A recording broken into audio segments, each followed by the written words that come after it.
asked my dad to come to me in a dream to prove to me that he was really still with me at a very specific time, and he came to me in the exact time that I asked for the dream. But before I get into that story, you have no idea who I am. My name is Alejandra. I'm a psychic and a medium. And if you've ever wondered if your loved ones are still with you, if the signs that they're sending are really them, and you wish to build that spiritual relationship, then you're going to want to check out my digital workbook. It's called Your Direct Line to Heaven. It's a two-part workbook. The first part teaches you how to connect with yourself, how your intuition speaks to you. Then you're going to take what you learned about yourself, because it will feel like a light switch that clicked on. You use it as a bridge to then communicate and connect and receive the messages that your loved ones have for you. It will quite literally feel like you're speaking to them, because you will be. Link is in my bio. It's $46. Get it. It was May 20th, 2018. I was sitting in my college graduation just waiting to be called, and I just started to talk to my dad in my head. And I said, Daddy, I call my dad Daddy. Anyone else? Daddy? Yeah, I was Daddy's girl. Okay. I was like, Daddy, if you see where I'm at, you're here with me, you see where I'm going, because I was about to move to Florida, then I need you to come to me in a dream to prove to me that you're really with me, and it has to be in the month of June. And I said, I don't care at all whatsoever what day, but it has to be June for me to know that you really hear me. And so I graduate, and I move to Florida June 4th, 2018. And I live, I'm going about my life. Honestly, completely forgot about my request. I'm just, in this new state, and I'm having fun.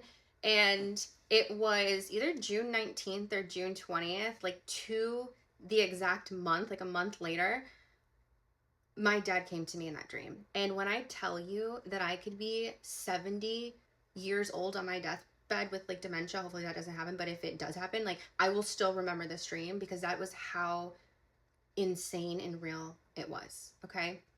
And so in this dream, it felt longer than what it actually was. I only really remember the end, but it felt like we had been talking for hours and catching up.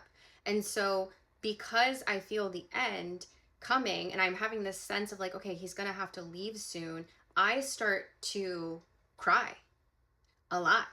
I mean, ugly cry.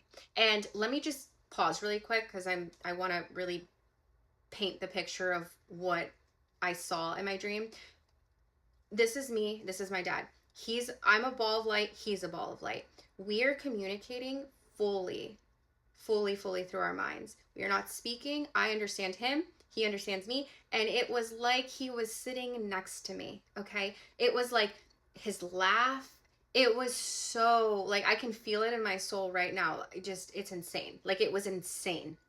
It was like we were still there. Like, he was still there. It was his voice. It was his personality. And we were just two balls of light communicating through our minds. And I had a sense that the dream was ending, or I had a sense that he had to go. Okay. And I start crying hysterically. Okay. Hysterically. I mean, boo-hoo, Kim K, ugly cry. I was crying, and I was literally begging him. And I was saying, Daddy, please don't go. Like, I was begging him.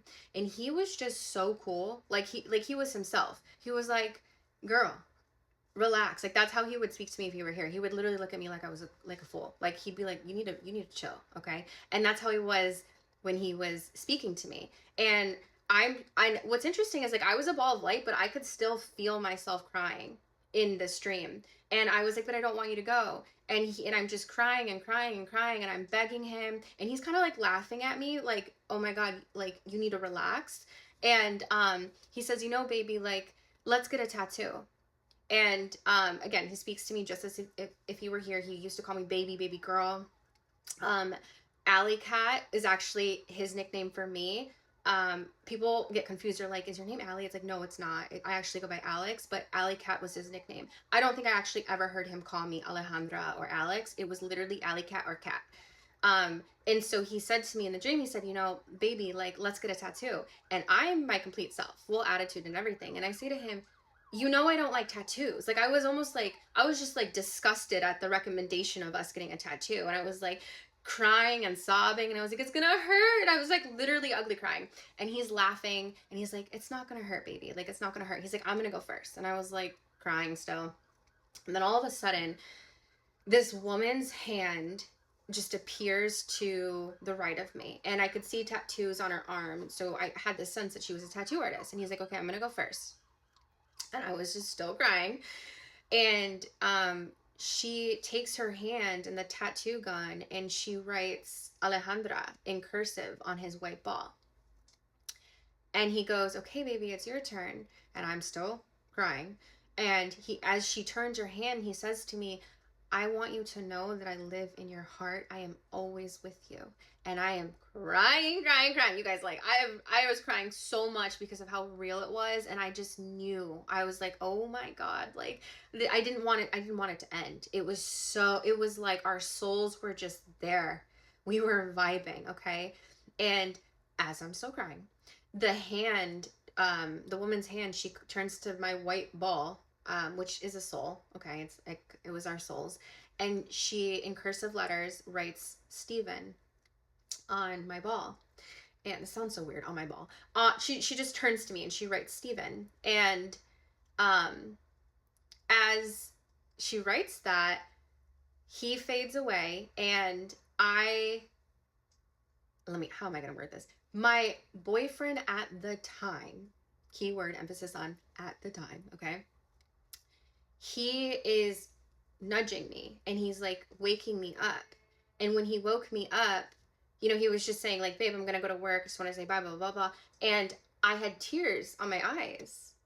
And I said to him, oh my God, like, I don't even think I actually told anyone that I requested this dream, but obviously, like, it was the first person I was going to tell. I was like, oh my God, my dad just came to me. It was like the craziest dream. It was so real. Our souls were talking, and it was insane. It was just like, literally, it was insane because it felt, I don't have the words to describe it. It was just, our souls were together, and it was so real.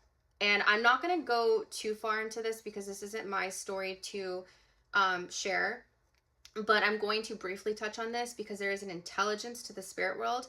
My boyfriend at the time, he had lost his brother, and it wasn't even a long time. It was probably like a year before he had lost his brother. The very next day, 24 hours after I had my visitation dream from my dad, my ex, he said to me, he woke up the next morning, he goes, oh my God, you're not going to believe it. My brother came to me in a dream, and it was so real. I thought he was still here. And I just was like, they're in cahoots. My dad and his brother were in cahoots. They planned it. There's absolutely no coincidence in the world that I had a visitation dream from my dad, and then he had a dream from his brother the very next day. It was very special. And I just want to say to you, if you have these dreams, it's your loved one's way of letting you know and reassuring you that they are still with you, okay?